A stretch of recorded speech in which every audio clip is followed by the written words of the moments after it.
I do the 0 to 60 test, like when you're testing cars, right? 0 to 60 Yeah. test. People want to see that because they want to see how fast a car goes 0 to 60. The other stuff is cool. Don't get me wrong. But you have to be careful about going too far into the weeds because you know what Yeah. happens? People start.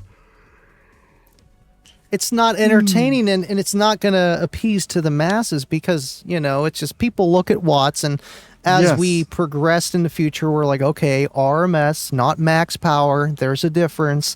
And Right. then like, okay, amp dyno certified.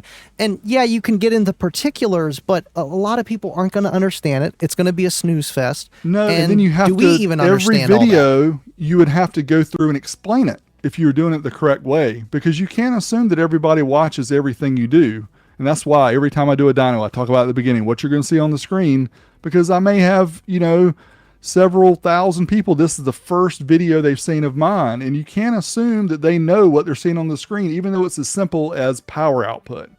And Right. with all that said, I think, and I'm maybe blamed for this too, but you can't really say one amp is better than another just because of the amount of power it puts out. I mean, we all know that, right?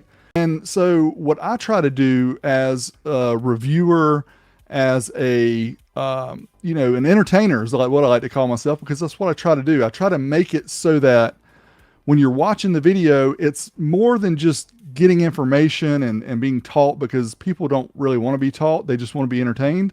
So if you can kind of fit the two together, then I think that's what I like to watch. So that's what I like to make.